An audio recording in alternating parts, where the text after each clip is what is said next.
Thursday. Hello, everyone. And What's you'll up? notice a distinct lack of Josh. For the four of you that were bitching over the last few videos that Josh doesn't do anything, he's not doing anything. Yeah, he's checked out, man. He's recreating. Yeah, he is on vacation. We actually talk about this in the video coming out on Saturday. No hail damage. Okay, before we do anything nuts, if you all behave like goody little two shoes, there's a new feature I'm willing to turn on. But if you start going nuts, okay, keep it adult. All right, ready? Check it out. Boom. See that little box? Yeah, black box. The black box of goodness.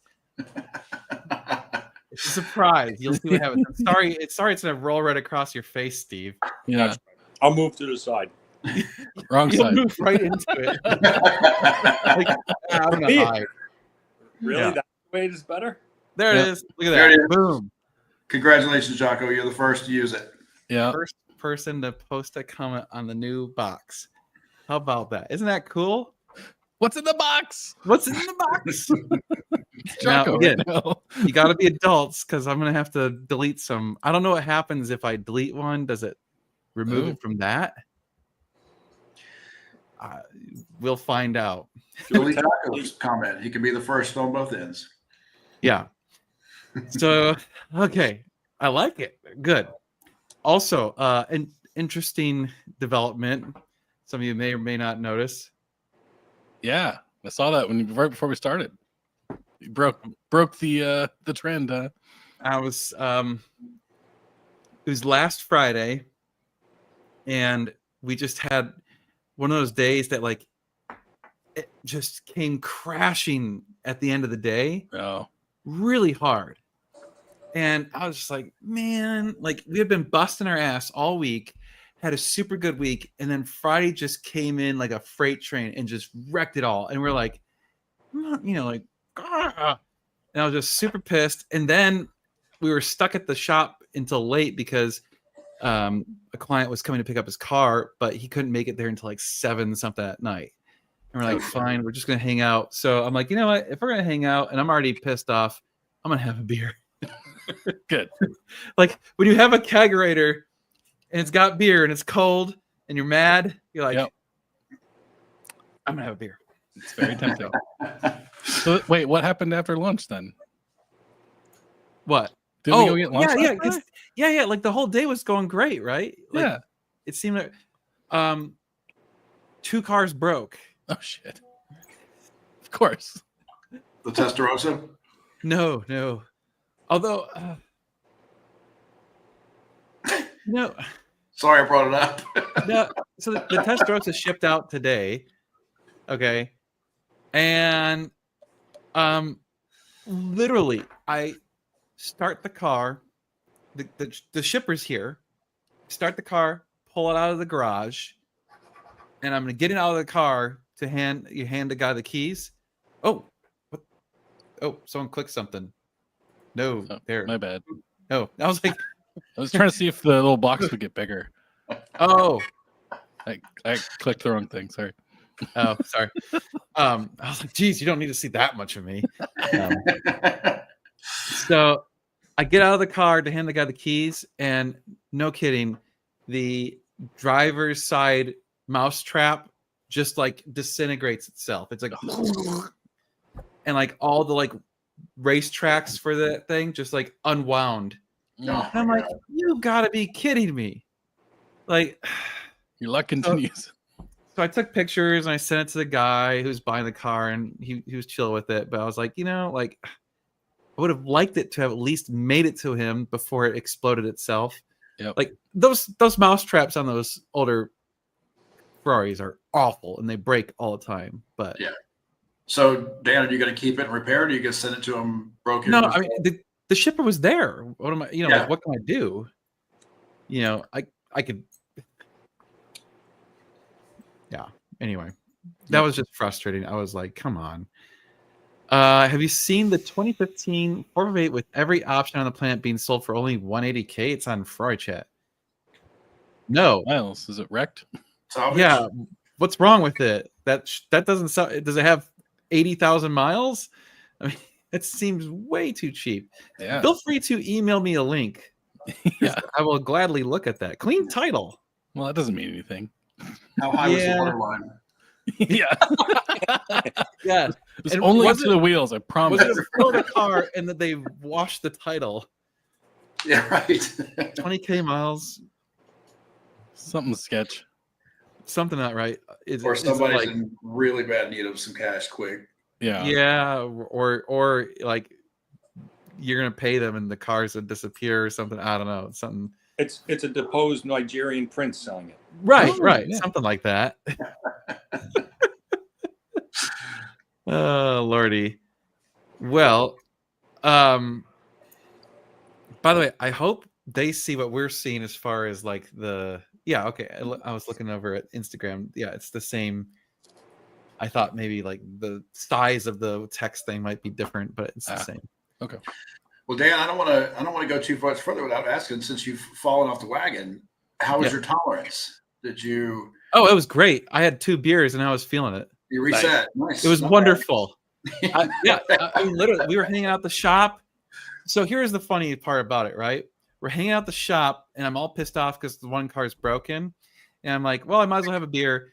And then I'm sitting there, I'm drinking a beer. I'm like, well, I might as well try and figure out what the hell's wrong with this thing. And literally, I'd been working on this car for hours, and I had the beer. And 10 minutes after I had the beer, I figured out what was wrong with it.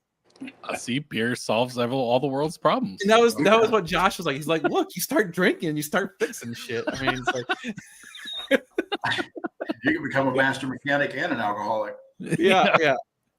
Oh lordy. In fairness, most master mechanics I know might be. They've learned the secret before you, Dan. They figured it out. There's a strong overlap of mechanics and drinking, I'm sure. Beer equals creativity.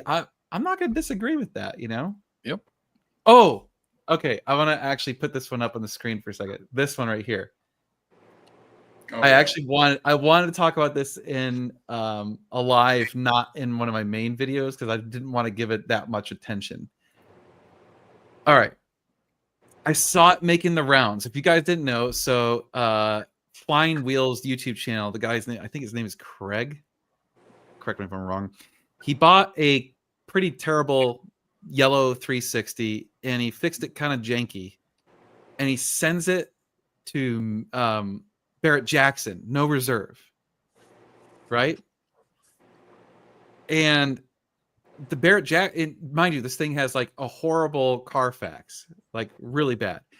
So the Barrett Jackson auction starts off with like involved in an accident at this time, you know, front end damage, blah blah blah. List off all the stuff from the Carfax, and they're like, you know, hit a shrub, disabled the car, blah blah blah, and then they start the bidding.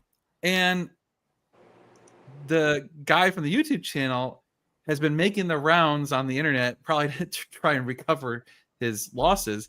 The car only went for like 50 or 55,000 or something like that, which it's a beat up 360. Yeah. I mean, I'm like, yeah, that's not too far off. Like someone got a little bit of a deal, but not a screaming deal. You know, like maybe it should have been 60. But given its history, I'm like, that's about it. So anyway, he's all butthurt because he got a lower number than he wanted. But you know, then again, he's a YouTuber. He's trying to embellish the loss to try and recover some of it with ad revenue. He only got 45 after fees. Yikes. If I recall, I think he said he bought it for 80, or he's in it for 80. I remember when he bought it and seeing how much he paid and whatever, and I was like, oh, you're gonna lose your ass on that car. Like from the start, I was like, oh, you're screwed. Like he overpaid the hell out of that car. So yeah. Anyway, I was like, well, this is why we as a dealership don't send our cars to no reserve auctions. And furthermore, like the thing that bothered me was he was like, oh, the auction did me dirty. I'm like, no, the auction did what's right. Like they actually should be staying that sort of stuff. Like, well, I've heard him say it before in other cars, but usually people are so drunk, no one gives a shit. Right? Yeah. And I think that was the thing is they probably ran it at like a crappy time. It was probably like mid morning when no one's drunk yet. So, he had to have known what was going to happen at Barrett Jackson midday with that car. He had to have known that. Yeah. It's the worst of the worst you could do for yourself. If he would have kept it for a few months and tried to sell it privately, he would have recouped more. Yeah. Somebody would have come along and 100%. Yeah. That car should not have gone to Barrett. Like, I don't know. Anyway, it was ran late Saturday afternoon. So it's still in the afternoon, not in the evening. Okay. Yeah. Well, I don't know. I just think I don't think he's justified in his complaints, but I understand. Yeah. I feel bad for you, but that's the risk you take on Barrett. And I don't think that's their fault for reading the Carfax. Like, if your car is a sketch Carfax and it goes to Barrett and they read the sketch Carfax, they're doing their job. That's not their fault. Surprised they accepted it. I mean, when Josh was at the last one, he was like, there is so much trash here. Like, No kidding. I would be extraordinarily cautious buying cars from them. I mean, you got to be careful buying cars from any auction, but especially the big auctions that rattle through cars like that, because if you're not in person looking up, you can't really get up close to the cars. They're roped off and stuff. It's not like you can walk around the car and really get a feel for it, So I think he was surprised because it was basically the first time Barrett Jackson appropriately announced the damage. I mean, that's kind of my feeling is they don't do that enough. So, a comment that scrolled by we missed. I've been looking into getting a V12 Ferrari. Are there any options that aren't financially ruinous? 599 shocks are $20K for the set. FF Trans is 40 to 50 when it goes. 550, 575 is too old. Sounds like you're talking yourself out of a V12. Yep. I mean, if you're going to buy a Ferrari, get over the costs. or if you're that worried about it, pay more for one with a warranty. Right. Actually, no, an F12 doesn't really have problems, but you're going to pay up front. Don't ask John that, but yeah. And the whole shock thing, I don't know where that came from. That is not my top concern with the 599. Yeah. You could definitely get some coilovers for cheaper than that, I'm sure. Yeah, you could do full KWs for under 10 grand. Well, right about 10 grand. Around 10, yeah. Yeah. Yeah, cars look way better on TV than they do in person, which is why when we show our cars, you notice we have to really zoom the camera in to show you stuff and I usually like to put my finger, if there's a paint chip or something like that, I'll put my finger right next to it so you kind of have a scale. But anyway. Yep. It's amazing what the camera hides. Wait, my 599's back on bat again? Oh, you didn't see that? Yeah. No. They finally fixed. They painted the Cavallino black. Kidding. Oh my God. Why is that car changing hands so fast? I mean, it's an amazing car, right? It's the Aero kit. I think it's the Aero kit that's kind of wonky on that car. It's really strange. Well, whatever. I mean, it's all these people trying to take advantage of the hype behind manual conversions, I guess. Yeah. It's the same person that bought it selling it though. So at least he drove it for a little bit and it's not like he, trying to flip it or something. I don't know. It's not going to a broker or something. It's funny because I feel like each time it sells, it comes down a little bit in price, a little bit in price. It's it's getting to the point where it's buy it back. It's almost gonna be such a good deal to buy it back. Yeah, I know you weren't super thrilled with that price when you first sold it, but it's the best it's been. So. Yeah, I'm like, Catch and okay. release. Hard to get upset about that. Yep. Oh Lord. Yeah. Well. All right. So what do you think? Now that we've had this up here for a full 15 minutes, do we like that, or do we want it to go away? I wish it was a little bigger, but I'm curious what people think watching. Yeah, I want your opinions under the comments. It's too small. It's too small. That's what she Kind said. of small. Hey-oh. And I feel like it could be distracting where if we're talking about a topic, you kind of have like the main topic across the bottom that someone asks for. Yeah. If we had more commenters on Facebook or other platforms, it'd be cool. But since it's all YouTube. It's good when you highlight a comment that everybody can read what you're talking about. Yeah. Yeah. It seems like it's split. More people saying they like it than not like it. Okay. What is it? It's covering the bearded guy's face. Hey, bearded guy. It's not like it says hot bearded like guy. It says your name right there. It's not like she's in the room with him either. So yeah. Oh, that was Monica. yeah. That makes it even funnier. Sorry, I didn't realize that was Monica. Oh man, that's too funny. I don't think I can change the size of it or anything. No, there's no like spiffy button thing for it. Oh well. Yeah, I guess if you're using a platform that doesn't have the chat scrolling, but otherwise it's probably better to just have the chat scrolling. Yeah. I just checked it on YouTube TV and on YouTube on the smart TV, and it's there, but they also have an option to pull up the chat. Yeah. Yeah.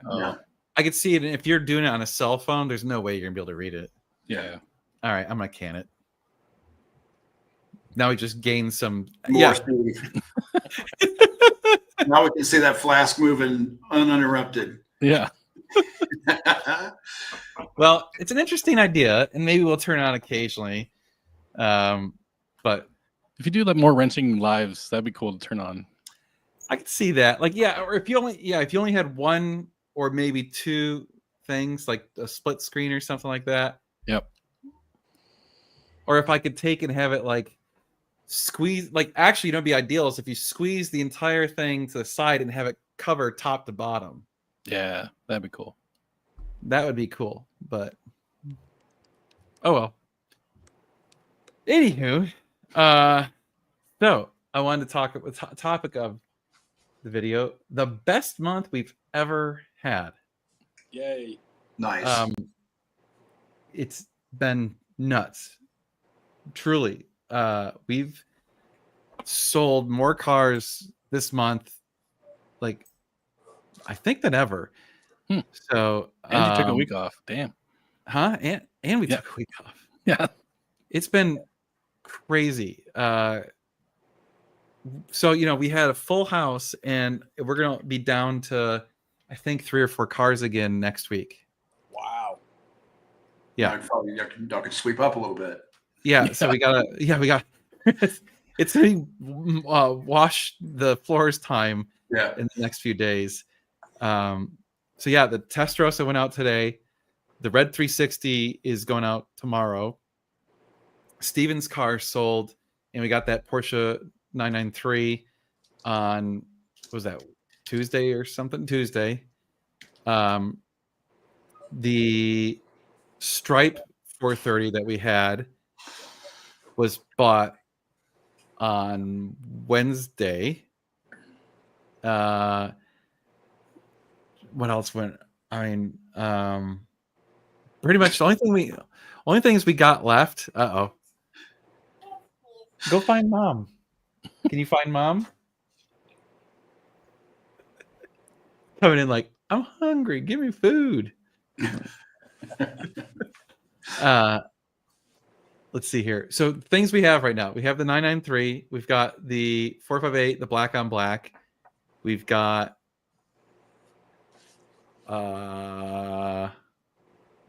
Holy crap! What else do we have? We got the coaster bus. Nice. We got the LC500. So it's 4. What else do we have? I know we got more than that. Did you sell the C8? C8. Got the C8. I'm like imagining the. Oh, we've got the barn find. We got to still do a ton of work on that. That The Jag. The Jag. The Jag. Someone's got to bring it up every time. Yeah. I think that's it. So we have 7 cars right now. Wow. Brent, the Jeep is gone. Yeah, Jeep sold. is gone. Did you sell the Prado? Yes, the Prado is gone. Oh, good. Oh yeah, we sold the Prado this week. So it's nuts. LC is 89.5, I think. It's got like 6,800 miles, 6,400 miles. I can't remember. 6,000 something, miles. You would like that. Any updates on the smokestack? No, it's just chilling in the yard. It's a good name for it, though. I like that. It is. I like that name. Can we turn it into a smoker? Yeah. I was just about to say that. Open up the hood. You got Yeah. the grill in there. Yeah. Oh, here you go. On a forum, a 599 owner broke down his running costs over 7 years. The total was $150,000 in maintenance alone. 1, is that surprising? Yes. 2, how much do y'all think someone needs to make to support that? Well, I don't know about number 2. That's up to you. Yeah. But number 1, it's cheaper than McLaren, I can tell you that. and I'm feeling like this person got fleeced. Yeah. He went to a dealership. Yeah, he went to the dealership. He went to the dealership and they fleeced him because for $150,000, I could literally replace the engine and transmission, both, and still be cheaper. Yeah. Or they're inflating that to make it sound like they're so rich. Yeah, something ain't right there. Yeah. Mhm. I don't see how that's even possible. Or that's you the most limiting. could literally buy a 599 for 150 grand. Yeah. Yeah. So, Or he did Classic K or whatever. Like something's wrong. Something's up. Hmm. I've owned an LC500. It's the only car Dan will sell that will last 300,000 miles without much extra cost. It's a fantastic car. I'm at a loss for words on that one. I can't say much about him, but I do know the last run I took the 360 on, we were on a stretch of highway out in the middle of nowhere running with a bunch of tuner cars. And, I was hitting close to top end. It was really moving. And one LC500 just walked Really? right up. Oh yeah. It was I think it was a 500 unless there's a higher model of it. I think there is. I'm not aware of, but the thing was pretty stout. Are you sure there wasn't something between the gas pedal and the floor that was in the way? I'm not happy. I'm not reporting on that happily. I'm just saying it happened. Yep. Do they still extend the warranties on the 599? Yeah, you can go up to 15 years. Okay, so that's probably what they're doing because 21,000 a year. Like if they're paying 11 grand just for a warranty every year. Usually it's around 6.5. Is it even for older stuff? Yeah. Okay.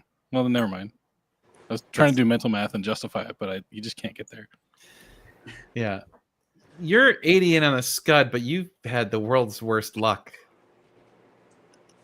So I guess maybe it's possible they paid 150 if they had some of the same crap happen multiple times. Yeah. Like maybe it blew out a clutch and then it blew out a clutch again and then it blew out the F1 system and the clutch again and all new suspension. Yeah, who knows? I don't know. That's something called the sunk cost fallacy, where people tend to keep dumping money into something because they've dumped money into it. Like sometimes you just got to cut bait. Yeah. I mean, using this argument, or just buy a 48 with a tune and it'll smoke the shit out of the LC with anything you throw in the LC. Yeah, because it looked better doing it. Literally almost 1,000 pounds lighter. That I actually am editing my LC review right now, and I can't get over the weight. It is just too damn heavy. I'm not very nice to that car in my review. I've never driven one. I don't know. I mean, you can come drive ours. Don't let your neighbor see it. Yeah, don't let your neighbor see it. Oh, dude, he was texting me late at night, and he didn't like some of the things I was saying. But then he was reasonable. He agreed with me. I was like, dude, the car is like 500+ pounds too heavy and 100 horsepower less than where it should be. And he's like, yeah, I'll give you that. You know, if it was 500 pounds lighter and had 100 more horsepower, it would be an amazing car. Other than the fact that it looks like shit. But I mean, we're not talking about the looks. We're just talking about performance. It is just so heavy. I don't even want to know how many tires and brakes he goes through because tracking that thing. Oh God, yeah. It's just gotta liquidate those tires. LC geriatric sports. Oh man. I trust John's comment since he owned one. Yeah. Oh, John did? Yeah. It's a luxury cruiser. I like that. Yeah. Yeah, and that was my problem is exactly that. It's not really a sports car. It is a grand tourer. Right? Yeah. Like it's more akin to I mean, I don't even know if I want to compare it to like the F12s and stuff because those have even though those are heavy bitches, they handle significantly better than the LC. And they're properly powered, you know, like it's got ample power. Huh? Really? It was less reliable than your Ferrari? Do tell. Yours was lemoned, right? What? A Lexus that got lemoned? Wow. Rare. Or it should have been lemoned. Dude, you've got some horrible luck going on. If that's true, you should have played the lottery that day. Yeah. Is John the one with the $150,000 in maintenance on the 599? Yeah, right. Most unreliable car I've ever owned. I'll be damned. Yeah, man. Over a Jeep Wrangler, isn't that saying something? That's not even nice at all. Yeah. Wow, that's crazy. It's as fast as an F430. We could drag race them. We can find out about that. I'm gonna say probably not. Maybe just because the F430 sucks off the line. It really does. Well, in a roll race, he said fast, not quick. That's true. Well, what's that LC500 top out at? I mean, it does have a 10-speed, so it's like geared to heaven. Well, that's what I'm saying. Like it cruised right past me. We were on the top end of the range. That could be it. Is the gearing? Yeah. But I would like to see a drag race, so y'all should set it up. Why the hell not? That's another thing that just drives me ape shit. I hate the 10 speeds. I do not like the 10 speeds. They just too many gears. They're constantly shifting. It's always hunting, and it's like you know, like oh my god, just Yep. I don't need you. Like I don't care about that much fuel efficiency. I'm driving a sports car. Yes, the 993. It is a 1997 Carrera 4S with the aero kit, with the sportback seats, 52,000 miles. It's silver, very original. Only thing modified is aftermarket suspension, and it's got like the aftermarket Porsche stereo with the screen that looks like it should have been there from the factory. It looks really nice. You'll be proud, Hugh.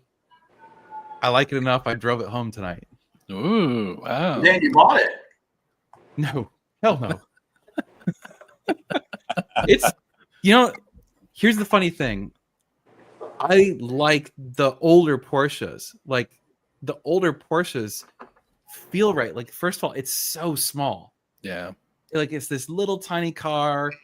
It just looks right. It's got the right feeling. You know, I really dig the old Porsches. Any of the air cooled and older, so 993s, 930s, that stuff, like those are just cool. You know, the cool factor's off the charts on that car. It just looks so damn cool. Its performance is, as I say, it's irrelevant to today's standards, but that's the same thing as like a 355, and it's literally in the same generation as like a 355, right? So you kind of got to put it into that context. Any car from the late 90s like that is not going to be fast according to what you're used to today. So when you get past that, it's really enjoyable. It's a very fun car. I really liked it. So the dealership bought it. Huh? The dealership bought it. Oh yeah. Oh, I didn't know that. I missed that part. That's what it was a trade-in on Steve's car. Oh, nice. Yeah. So, and I guess that kind of answers this right here is no, I don't find all Porsches boring or not special. I like the older Porsches. Yeah. I find a lot of the modern Porsches to be a little bit boring and not special. Yeah. So. Oh, that's great. And the aftermarket suspension is, I think, Bilstein. I think. No, is it? I don't remember. I don't know. Josh knows that information. I don't know. I don't know the details on the car because I didn't do the deal. That was Joshua. Did anyone win the guess the price free t-shirt? Not yet. I was giving it like a week before I kind of dug through to see who got the closest, but I suppose I probably could call it by now. Someone got pretty close. I think it was like right around $750. I gotta look up the price again to see what it was. But yeah, can you believe that little thing was $700 and something? It's like, holy crap! Wow. What'd you get it for used? $450. Still expensive. Yeah. And it was one of those where like we could only find one used one on the market that was from like a trustworthy source. Yeah. So we're like, we're just gonna eat this one. Man. Damn. Yeah. How many 360s did they make with the sunroof? I thought it was less than 50. Oh wow. It might have been. I thought it might even be as low as like 25. Like it was very rare. You know, we found one when we were searching for my 360 for sale. Remember that? And it had the sunroof, and but it's just it was like a burgundy color, and I just couldn't get there with the color of it. Yep. Does that sunroof add a premium to the price of the car, or is it irrelevant? Not really. It makes it rarer, but I don't think there's too many people who are like, oh, I want a 360 with the sunroof. AI says 25 and 12 of those came to the U.S. There you go. It was 1 in 12. Maybe I should have reconsidered that. Yeah. I mean, but again, I don't know if that's one of those where it's really going to help you, like value-wise. Right. So, it's not like the carbon seats. Like if you have a 355 with carbon seats, oh, hell yeah. Like good luck. That is amazing. Tyler, didn't we see a 355 with carbon seats at the Christmas party? There's one in Austin. Yeah. Who is it? Oh, God. It was pretty cool. Yeah, it was cool. Yeah, it's like the car. It's the 355. It's a Berlinetta, carbon seats, manual transmission. I mean, it's like, oh, perfect. Scott, that's it. Scott Reed. Scott. Okay. Yeah, he's got one with the carbon seats. I was trying to remember. I didn't realize that was his. Okay. Yep. I should have known that. The blue one. Yeah. Okay. Yeah. Anyway, what else is going on? Wait. We broke Scott's car. Yay. I called him earlier because I was like, we're going to talk about breaking your car today. Oh. What happened? He was like, I want you to see a video and freak out. So I'm just letting you know right now. Thankfully, the part was substantially cheaper than Josh's part. Oh, good. And I'm, it's one of those where like we're just gonna eat that because I think it's our fault. Like the part may have been maybe on the edge, but the method in which we were using to get to the part probably was our fault. What part was it? A transfer tube? No, very unusual. So on the back of the engine, you've got the rear main seal, and the rear main seal is like jammed the hell into that space. It's a press fit, right? Yeah. The piece that you press fit it into is this very surprisingly fragile piece of aluminum that's bolted onto the back of the block. Oh, so it's not like the 430 then? No. Okay. It's a separate piece. It's got a gasket and everything. Oh, wow. Oh, wow. Yeah. And so, you have to stab the rear main seal with this little pickaxe looking thing. And the tip of the pickaxe went through the rear main seal and poked the aluminum. Holy shit. Because we hit it, we're tapping it with the hammer, and Nathan was tapping it too gently. And I'm like, no, give it a good whack. He's like, bam! And I'm like, maybe not that hard. Well, I was about to say we should split it, but now that I heard that, maybe No. And he felt so bad, like, because we finally get the seal out, and immediately I'm like, oh crap, look at that. Oh, that gouge is not supposed to be there. Well, no, it actually it fractured the aluminum. Oh shit. Oh yeah, and so a chunk of the aluminum fell off, and so I'm like it's like missing this piece, and I'm like, oh crap, and I look and I can see the piece sitting there, and at first I'm like, well, that explains the rear main seal leak and why it was so bad, and then I'm like, wait, I think that's exactly where we hit it with the hammer, with the claw. I'm like, oh crap, I think that's on us. You can't be a shady mechanic if you don't pass that blame on. Come on. Right. Well, yeah. Well, at first I was like, oh, that's why it leaked. But then I'm like, no, that was our fault. We were hitting it right there.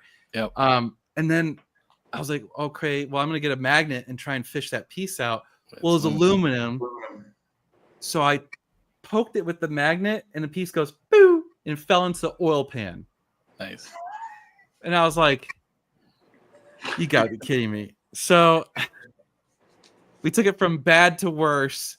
It took us 4 hours to fish that piece out of the oil pan. Oh my God. How'd you get it out? some serious engineering. So obviously there's a little gap that was just wide enough for that piece to fall into, right? It was too big. Like the gap was so narrow, you couldn't put the borescope in there, but you could angle the borescope just right to be able to look in there, so we could see it. Yeah. We could see the part, and it's laying there. And we took progressively smaller tubing, taped it to the shop vac. Yes. Yes. And literally, we're sticking this tube in this little hole, and suction the piece, and so it sticks to the tube. And then we pulled it up, and then I had to rotate the tube to get it at just the right angle, and then pull it out. Please tell me you filmed that. Yeah. No, because I was like, I don't want to film it in case we don't get it, because it's going to be really embarrassing when we have to pull your oil pan. Well, congratulations for fucking thinking that one through. That's great. I didn't come up with that solution, but that was amazing. I was like, holy crap, that was amazing that we got that out. But yeah, anyway, the part was under $100. Hey. Wow. All right. And when you see this part and you see it's $100, and then you see the part that Josh broke and that one's $750, you're like, how in the hell? This piece is 1,000 times more complex than that other piece. I guess, honestly, my thinking is it probably breaks frequently because it's really pretty thin. Yeah. Or were like the aluminum is like, it's thinner than this glass. Jeez. Were they using that part for Alphas or something like that. Maybe that's the difference. Maybe they manufactured a lot, and Josh's car is. I don't know. Was Is that your one beer solution? leaking? No. That wasn't that was not that happened this week. Okay. That was not last Friday. Dan, how did the seal look? Could you tell that it was? Oh yeah. Well, I mean, there was oil seeping out of the bottom of the seal. Oh wow. That's clearly what it was. Huh? It was clearly, that seal was clearly leaking. Oh, and I think I told you your clutch is dry. Yes. Yay. That's great. Yes. Clutch is dry, and your flywheel looks great. That's great to hear. What a nice stroke of luck. The pilot bearing was hosed. They're cheap though. Yeah, the pilot bearing is like $30. Just use pullers, not bread. Yeah, we have a proper puller now. Don't worry. Yeah. Well, I'm glad you figured all that out. Yeah, that. Jeez. I do have a little sweat rolling down my back of the neck. Listen to this story. This is so. I'm trying to find the right balance because this is the kind of stuff that a normal shop would just take care of, and you would probably never know it happened, right? Like if you sent your car to a Ferrari dealership, they're not going to tell you that this happened. Yeah. Because this kind of crap happens, right? Like working on a car, shit breaks all the time.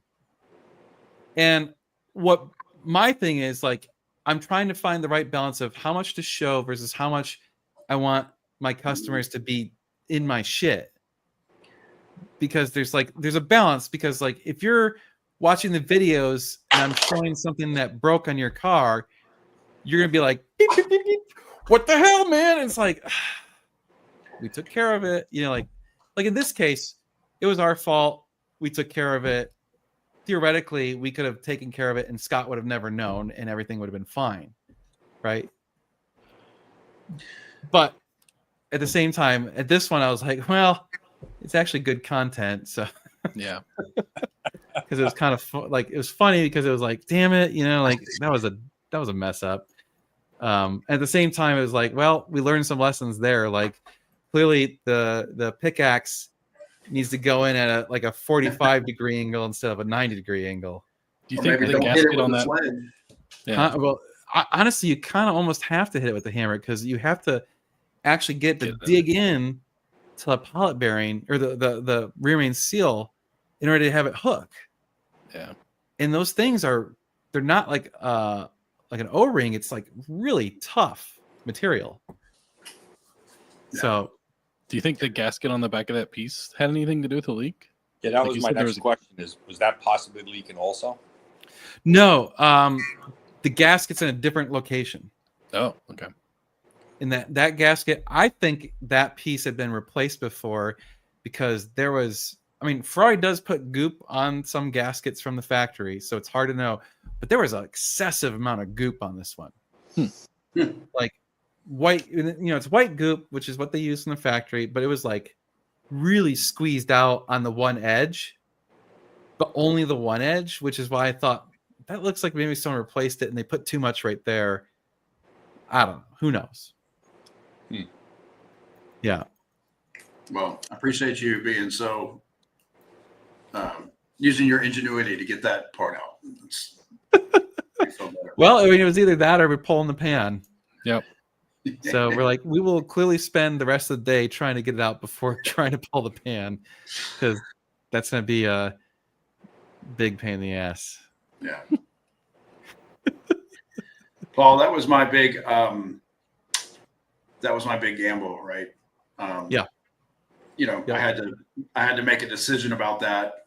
I do love the car. I just don't get to use the car the way I want to use it. And so I had to be like, well, would I love the car more? I absolutely would, but it wouldn't fix my environment problem I have with it. So best play was to not do it now. That could change. I might, who knows what the future will hold. I don't have any intention to sell it immediately, but I just decided, since I can't decide, to not do it, and I'll work on it later. I'll work on my mental problems later with it. Yeah, appreciate that. We're trying. I mean, we're trying to find a good balance of transparency, right? Like, there's transparency, and then there's like overly transparent for no reason. But we try and be as honest as possible. So, Scott, seriously, you should store it close to Dragon. Just drive up there once in a while. That's still a pretty far drive for you, right? Like, it's what, 10 plus hours? It's probably about 8 hours. Yeah. 8-hour drive. But I mean, it's a decent idea. Yeah. Get us out of Florida every once in a while. Yeah. The 48 Turbo is done, and the gentleman is coming to pick it up tomorrow morning. Sweet. Did you What do did you it? think of it? Say again? What did you think of it? Like, Holy shit. is it more like the Pista? It is, I think, faster than the Pista. Ooh. So it's like F8? Oh, it's faster than that. Really? Damn. Yeah. That good? Oh, it adds more than 100 horsepower. It's insane. Ooh. Yeah, well, first of all, so you got the client exhaust, so you know it sounds wonderful. And then now it's how much boost does your car run? Do you know, Tyler? I've never seen it go over 15. I was going to say 12, I thought. But Yeah, maybe it was 12. that may not be peak. It's not too high, but 22. shit. Damn. Ooh. That's scooting, boys. Yeah. So here's well, first of all, had a very fascinating conversation with DME. So DME is the tuning company that we use for all of our tunes. We've been very pleased with them. They're awesome. And so I was talking to their tuner guy today because we had a couple tune things happen over the last few weeks, and so I was on the phone with them or like emailing back and forth multiple times with them. So, you know, they were feeling the same shit I was feeling this week.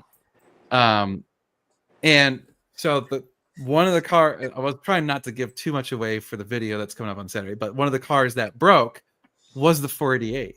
Ooh. So when we first got the turbos on and everything, it broke. And I was like, oh shit.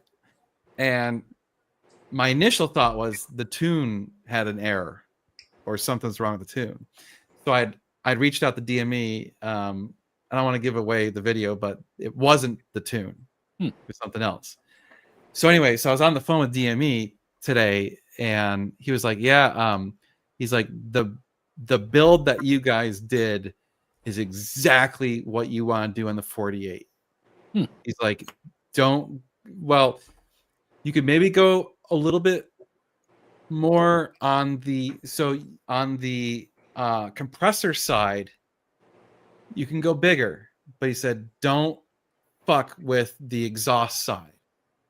He said the guys that start messing with the exhaust side on the turbos are the ones that have all of the issues. They start blowing up head gaskets. They start having weird errors, chasing the tune.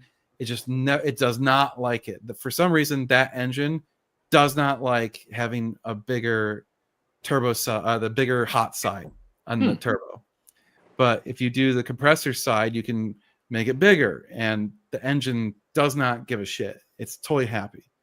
So he was like, but anyway, he's like the build that we did, the Pure 800 with the tune that we did and the exhaust and everything. He's like, it's going to be dead nuts reliable now. You don't have to worry about the turbos ever going out, and you're going to be able to just haul ass. Does that have a cat delete on that too? Yeah.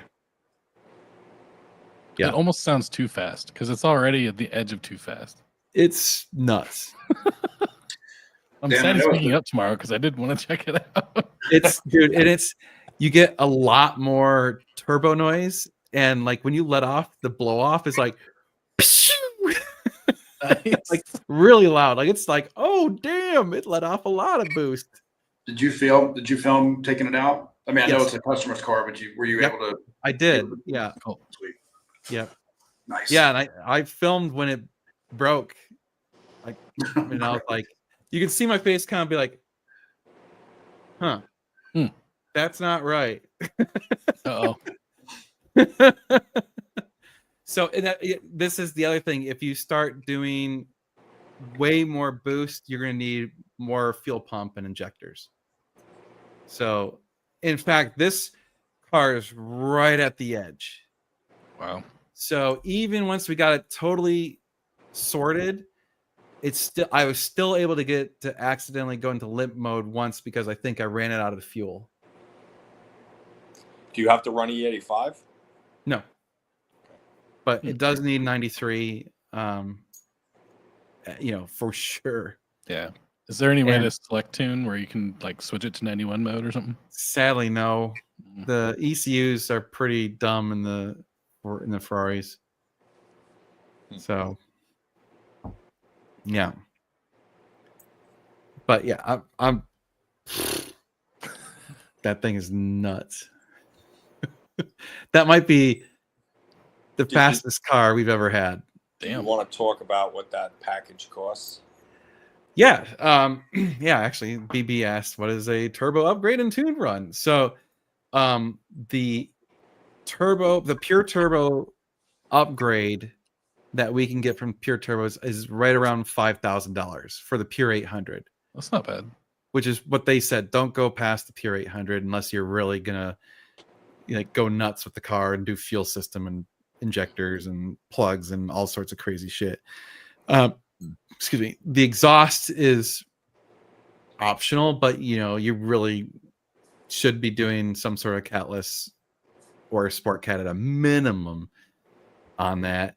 And then so that the exhaust is kind of variable, but let's just say I want to say the Klein was right around like $10,000, and then the tune for stage 3 tune is I think it's $5,000. And then our labor, we charged $5,000 for the labor. So turbo, tune, labor, $5,000, and that's installing the exhaust and everything. Now, are they upgrading the original OEM turbos? Do they take a core charge? Yes. They don't do a core charge if you ship them, which is what we did. So we shipped them the turbos, they swap them out or rebuild them and then send them back. Yeah. And they said Pure Turbo said that they're like, well, because they turned them around in like 3 days, and they said it could take 2 to 3 weeks, and they turned it around in like 3 days. I was like, damn, you guys were fast. He's like, yeah, we usually let the Ferraris cut in line. I was like, oh, okay, cool. Membership has its privileges, I guess. Yeah. Well, we get it. Like the Ferrari, So, I honestly, it's definitely going to be, I think, in the upper 9s for sure at this point. Jeez. I'm really curious to see what the owner thinks when he drives it tomorrow. Depending how quickly he leaves, let me know. He's getting there pretty early. Damn. All right. Yeah, he's got a long way to go. But... Yeah, he's got to drive a long way, so he asked me to go into the shop early. All right. I'm surprised he's not on here. He might be flying in right now, literally. Oh, yeah, probably. You think he was getting in late tonight? That's random. Someone on Instagram asked, random, but if any of you may happen to know where I can see a 1969 Boss 429 in person, preferably in California, let me know. I mean, at Car Week, you can see tons of them, but just normally, no idea. They're around LA somewhere. Yeah, there's got to be. Peterson Museum? Do they have one? They probably have one. They've got to have one. Definitely the Peterson Museum. Dan, where does your Scud ownership land in your favorite cars you have owned? It's up there. I really enjoyed the Scud. It's still one of my all-time favorite cars. It's tough. I mean, for the cars. So, okay. if I were to like rank what are my favorite cars I've ever owned, GT40 is still number one. Mm-hmm. And it's a gap now. It's like, okay, GT40 is right here at the top of the screen. Somewhere about mid-screen is going to be a battle to the death between the 458 and the Scud. Because I have not owned a manual 430, personally.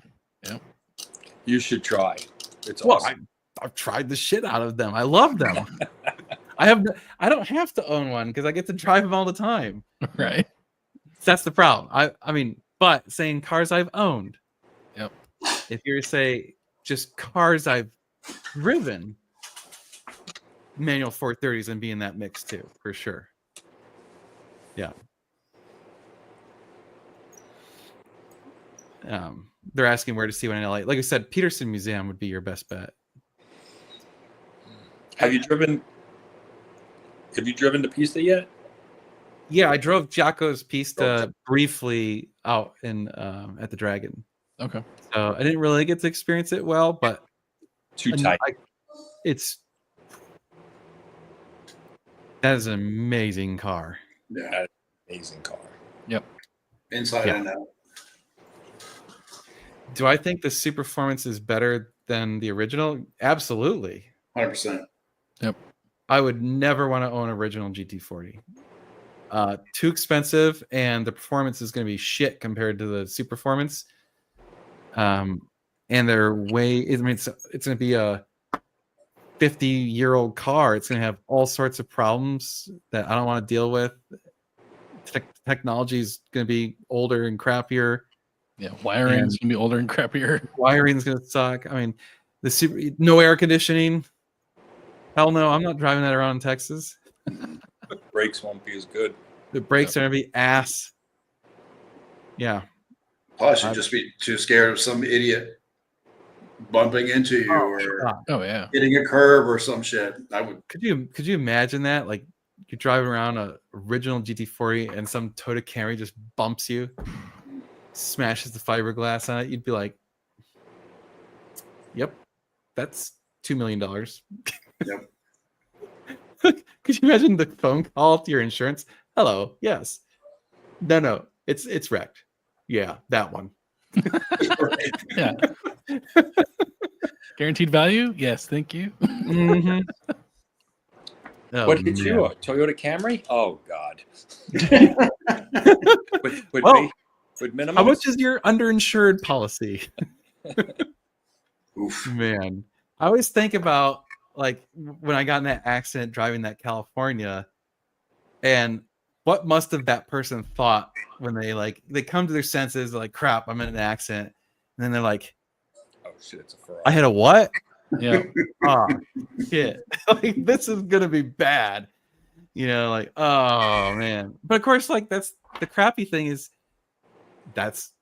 they hit their maximum on their policy, and I don't think people understand that just because you max out your policy does not mean you're not liable for the rest of the money. Yeah. Doesn't disappear. No. It disappears out of your bank account. But a lot of times insurance just walks away from those things because it's not worth it. Yeah. Other than a Ferrari test driver at the factory, can you think of anyone who's driven more Ferraris than me? I'm assuming you meant.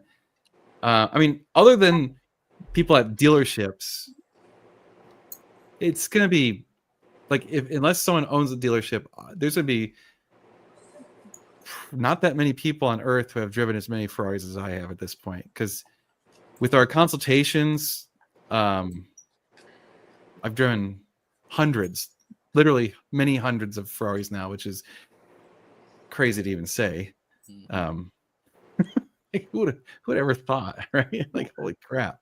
What model the most, you think? 430s? 430s by far. I would say like twice as many 430s as the others probably combined. Because that kind of was what started everything, and it's just kind of our bread and butter. Yeah. I thought about that actually one point. I'm like, I'm probably approaching having driven over 1% of the Ferrari 430s ever made. Like that's kind of cool. 98. That'd be a great number to hit. Yep. How are prices on Ferrari parts right now? They've gone up a little bit because of the tariffs. About 10% more. So not like dramatically more, but it's enough that you can occasionally see it, especially on the more expensive parts. Like clutches now are, a little substantially more. Oh, there you go. That's the 488 owner. Yep. Yeah, I know. We were talking. Oh, he said he's on a plane right now. Oh, there it is. He's on a plane. I missed that. That's Yep. funny. Okay. That was his first comment. Okay. Well, there you go. You're gonna shit. You need to wear a diaper for that first run, man, because it's freaking fast. Like I said, that probably is the fastest car we've ever had in our dealership. Dang. So good. Don't hurt. Yeah. I think Ferrari mechanics and employees at Ferrari dealerships are probably some of the only people that have driven more Ferraris than me. I can't think of like anyone. If you exclude dealerships, like there might be some massive Ferrari collectors that have had more than a couple hundred Ferraris, but I don't know. I'm trying to think of what other situation where someone would end up driving this many Ferraris if they weren't a mechanic or working for Ferrari or a dealership.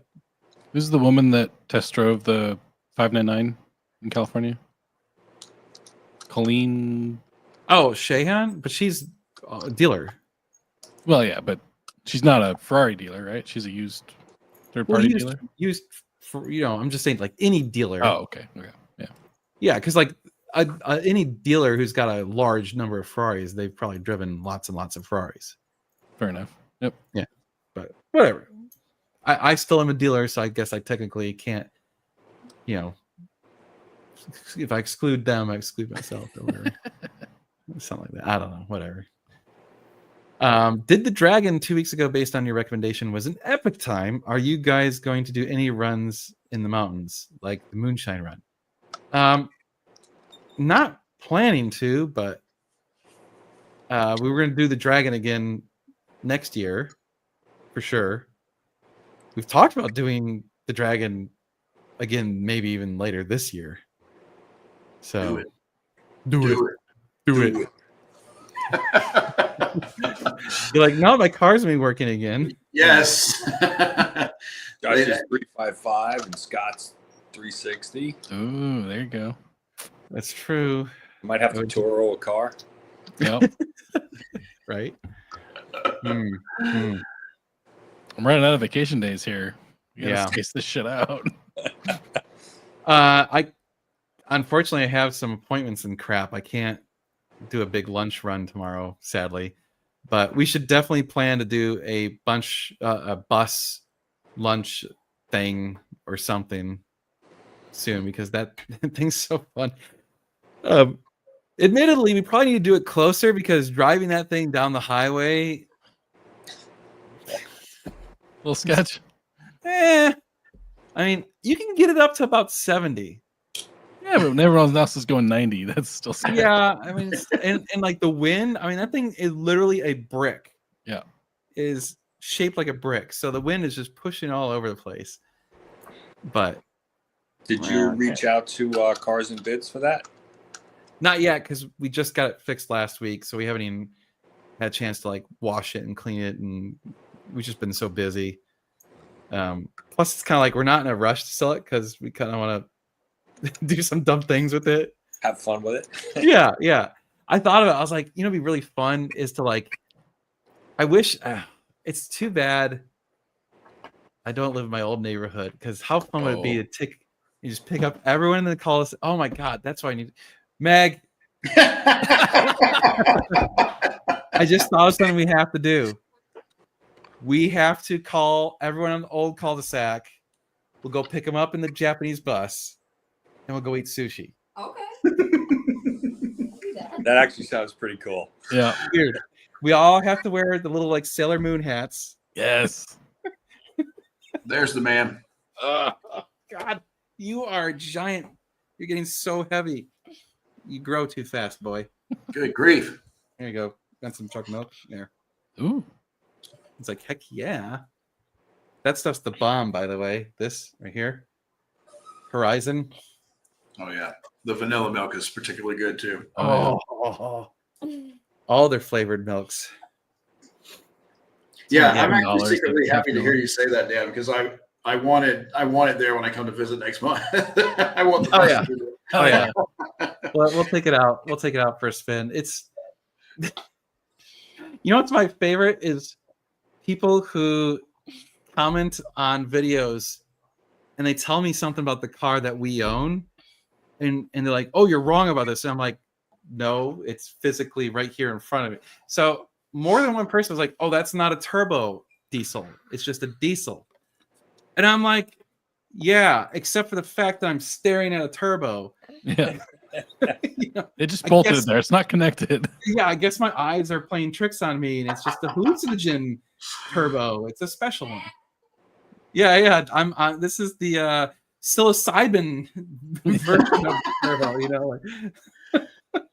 Dan, why don't you keep it, Oh, wrap it I mean, NG supercars and use it as a advertising piece. yeah, You can put a write it big off. thing on the side. We've Yeah. talked about that as a possibility. I mean, it's so cheap that's almost worth keeping. Yep. Yeah, just write it off as an advertising expense. We should go block like Terry Black's parking lot and just take up 3 spots.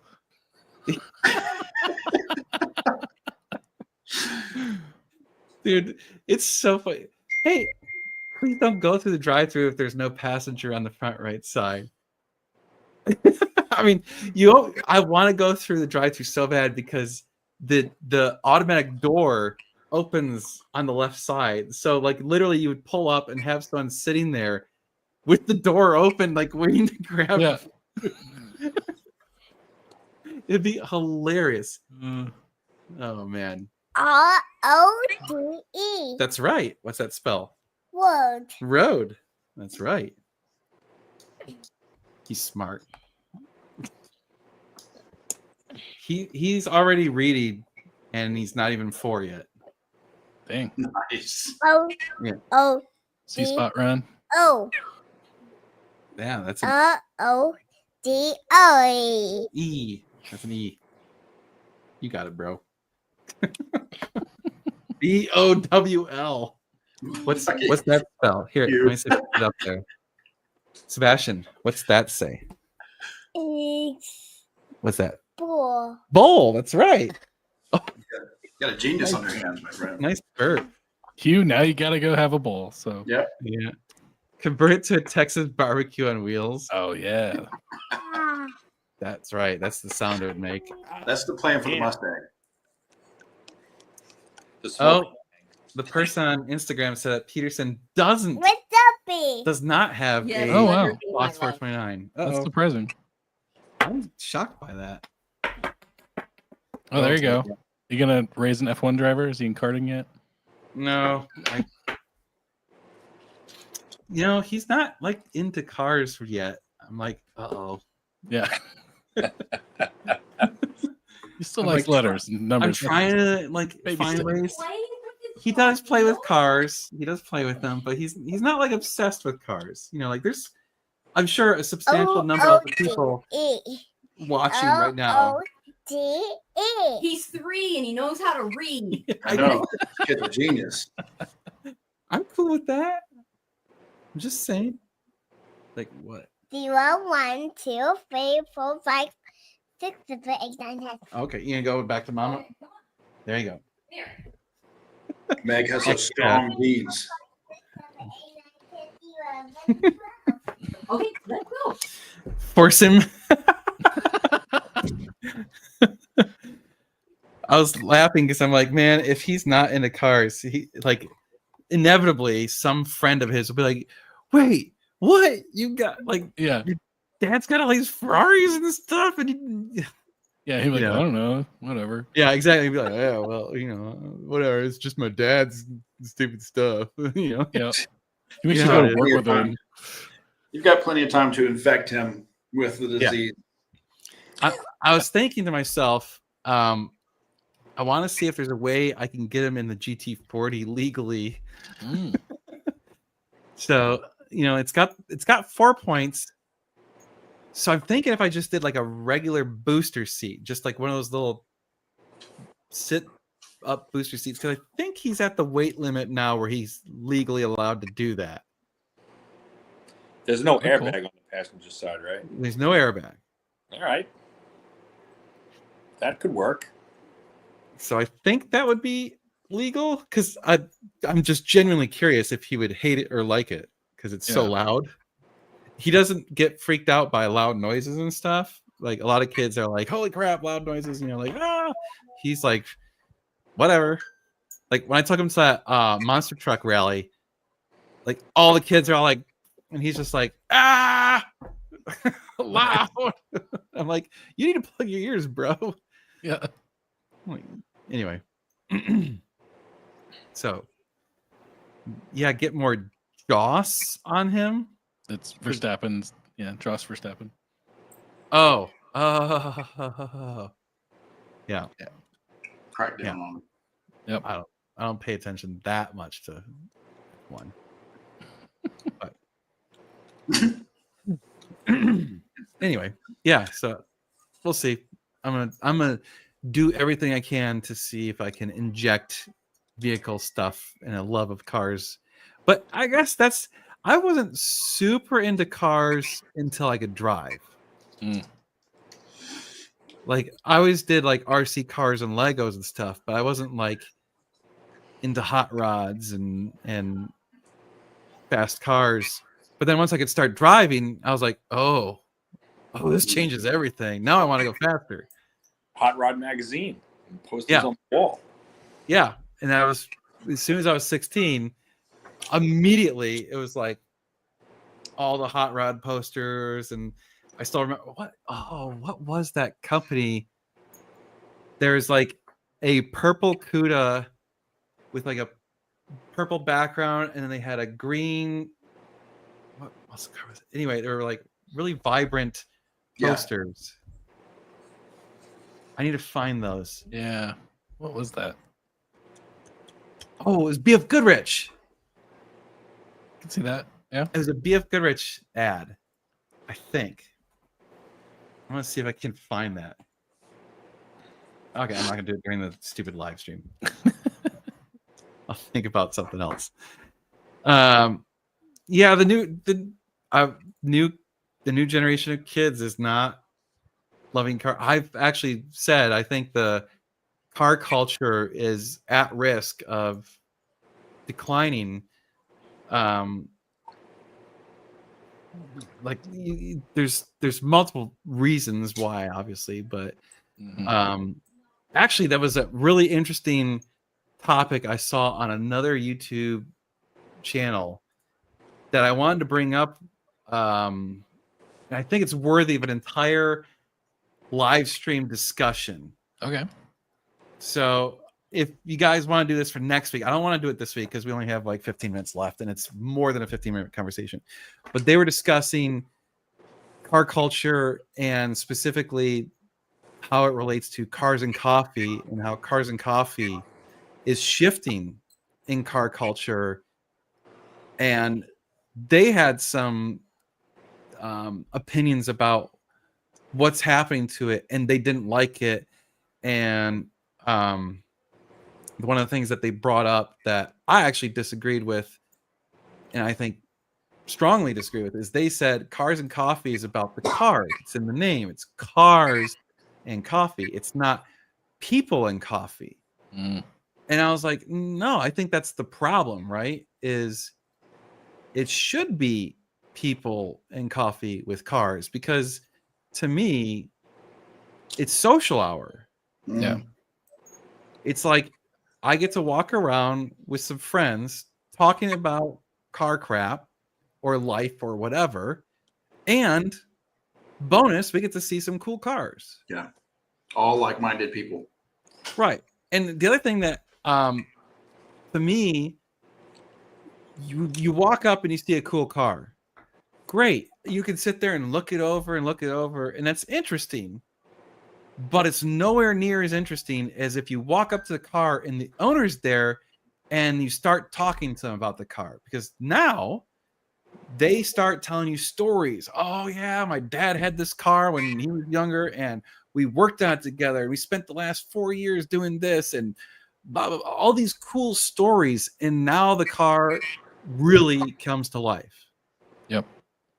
And I think that's the thing that makes that stuff cool.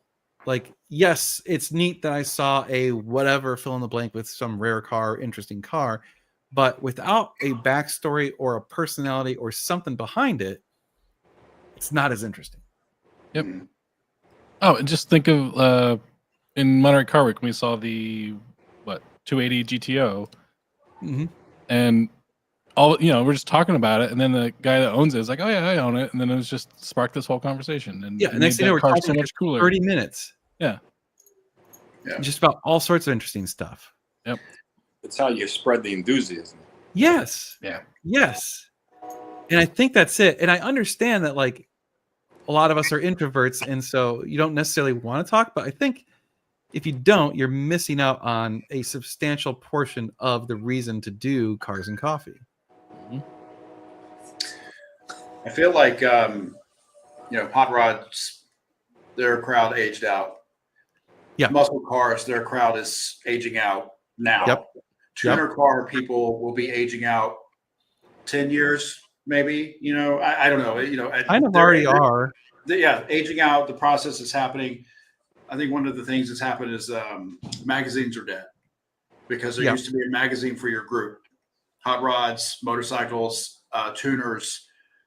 Tuners is when it all kind of died. The magazines went away for the internet. Internet's too dispersed. It's hard to find your clan. And of course, now the cars are harder to work on. A lot of them are boring. Way more expensive. Way more expensive. And Instagram has made flexing Ferraris and Lamborghinis cool unobtainable to the average person. That's all causing people the culture to die out, I think. I think the Instagram flex culture is definitely a huge negativity on car culture. Like the guys who like literally sit in front of a car, squat down and take the pose with their fingers doing something, and like to me it's like, what was the point in that? Like it's not about the car anymore. It's about I have a bunch of money. And it's funny because we were at it wasn't Cars and Coffee, but it was one of the bigger car events that's regular in Austin called Pistons at the Park. And we were wandering around Pistons at the Park, a group of like 4 or 5 of us, just chatting to people, seeing cars, whatever. And we came across a Fox Mustang, and we started looking at it and we're like, wow, this is really interesting, blah blah. And then the owner showed up and really started going into it and discussing stuff with us, and like that was the highlight of the car show for us that day, even though it was just a pretty plain Fox Mustang. But the story behind it propelled that car into a different stratosphere of interest, because there were so many cool things about it that he pointed out in stories about the car and all that stuff. And like walking around, there's way more expensive cars, way more rare cars, way more whatever cars. But that was the car that, like, I mean, literally, I can still remember that car because we talked to that owner. If we had not talked to that owner, that car would have disappeared out of my brain. No way I would have remembered it. No chance. So I think saying it's cars and coffee, not people and coffee, is wrong. Like it's losing a huge component of it that keeps the car culture alive. Fun fact, I was at the very first Cars and Coffee ever. Really? Yeah. We used to go to a show in Orange County at an area called Crystal Cove. And it was a really beautiful area. And the neighbors kept getting upset at all the cars revving their engines and stuff, and so they had to take it down for a little while. Yep. And they reintroduced it as Cars and Coffee, and we went and did that several times before they got kicked out and had to move to the Ford Mazda headquarters in Orange County as well. But yeah, I was there for the beginning of it. It was pretty interesting now to look back and see how all that's grown to so many get-togethers now. Yeah. When I think back to before any of that stuff existed, like, so when I used to do, we used to do what we called cruising, right? So like every Friday and Saturday night, we'd go out cruising. Mm-hmm. And it basically was you drove around in your car, and once you had a group of friends, you would park in a parking lot, and usually there was like different parking lots kind of designated for the different car people. So we had our own little parking lot with our own group of cars, and there was another parking lot, and it's at, oh, we're going to cruise to this store or that store, and oh, I've got permission from the owners of that store and all that stuff. And it was social hour, right? It was hanging out. It was talking about cars. That was the point. And then of course you'd go drag racing and be dumb, but that was the whole point, was to go hang out with your like-minded car friends. And I guess we did that and spent our money on cars instead of drugs. Maybe both in some cases, yeah. But that was kind of like the point, right? Yep. Yeah. We cruised a lot too. Did the exact same thing. Yeah. Meet up at the Piggly Wiggly, go up and down the strip a few times, meet back, talk bullshit, do it again, go to the race. Yeah, you'd hang out. And see, I missed that. I wish they still did that, because then there was the social component, but then also a driving component. And it was fun because you'd be driving down the strip or whatever that, everyone drove down, and you'd come up upon other cars, and you'd rev and yell at each other and chat and whatever. And, or sometimes you'd drag race, and it was just fun. It was a lot of fun. Because that's one thing I don't like about all the car shows now, is that you show up and you park and then you walk around. Static. And then you go back to your car and you leave. And to me, it totally eliminates the driving component. And so now all you've got is you show up, you meet, and sometimes you get a group of people together and you go do a drive together, but it's like an A to B drive. Right. And so you're not having that going up and down the strip, meeting other people, revving cars at each other, whatever. It kind of loses that whole interaction, and now it's just you driving down the road.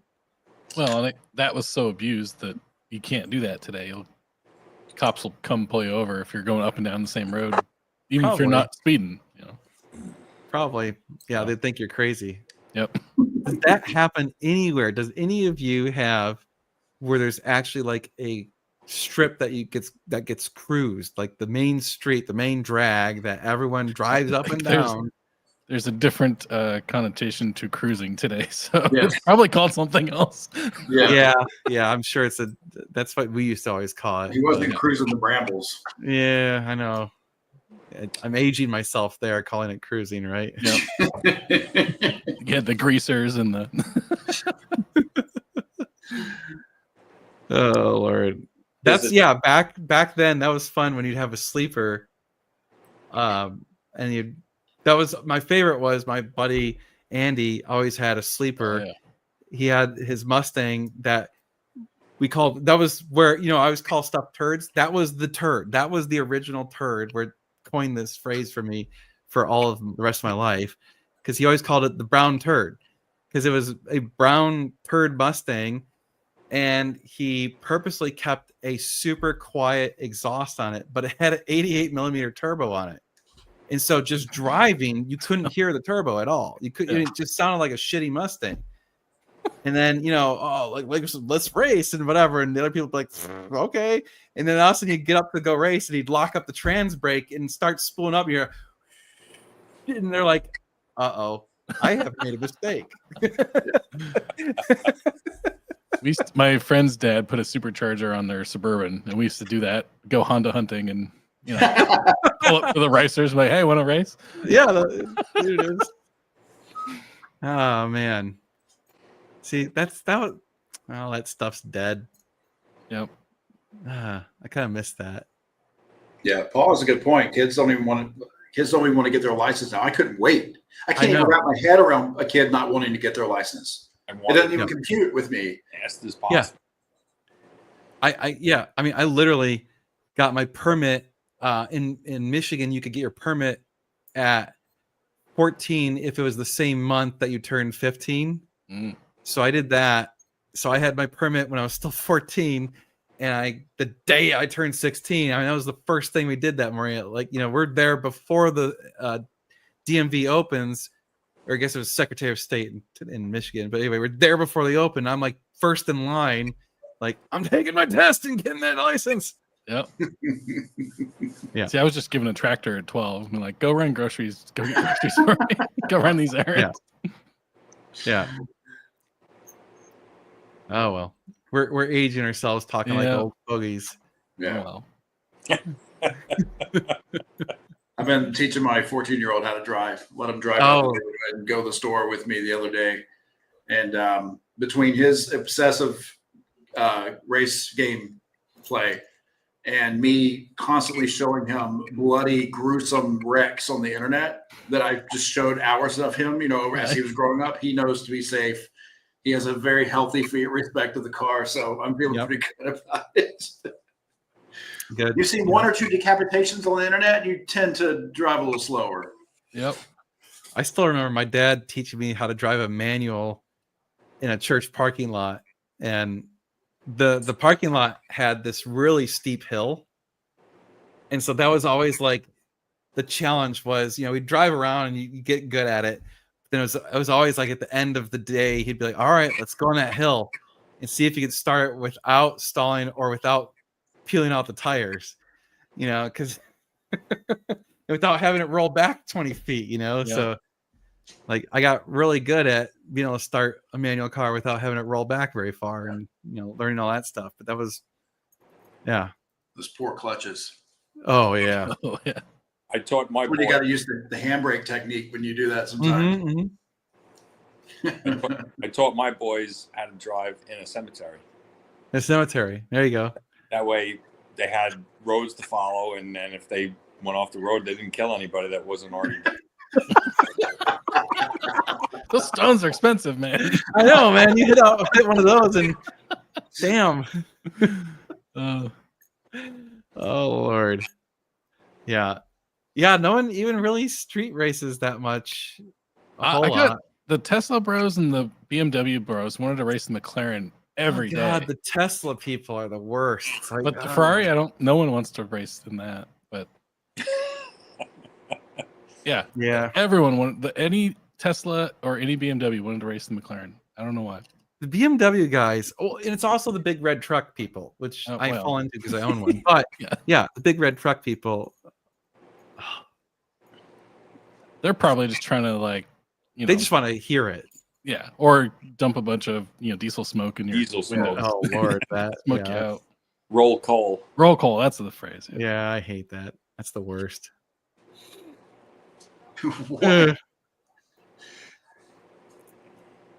Let's see here. Downpipe and a tune every BMW. Yep. No kidding, right? Oh Lord. And then pop, pop, pop, pop, pop, pop, pop. It's like, oh Lord. Purple tune. Oh jeez. I swear to God, that's what's killing car culture is stupid stuff. Not even necessarily that particularly, but like God, like the takeovers and stuff. It just you read about that or see it in videos and you're just like, this does not help us. Those of us that love cars, this is not good for us. So, well, it's 9:30. Yep. That was fun. Hope everyone else had fun. Josh is going to be gone next week, so we'll probably have the same thing if you guys are all available next week. Yeah, sounds good. I might have a work trip, but it'll be last minute if I do, and it'll be car related, so that'd be cool too. Oh, all right. Well, let me know. Yep. And the 48 will be gone tomorrow. So hopefully Thomas, as you saw, will love it. Yeah. Hopefully he doesn't get any tickets on the way home. No kidding, right? I have a feeling those will be triple-digit tickets pretty quick. Yeah. We need some cars. We're short on cars again. Also, if you need service on a car, let us know. We're catching back up slowly. So it'll probably be another couple weeks before we can really get to any cars that need substantial work. But all right, well, thanks for joining us, everyone. We'll see you guys next week. Thanks, y'all.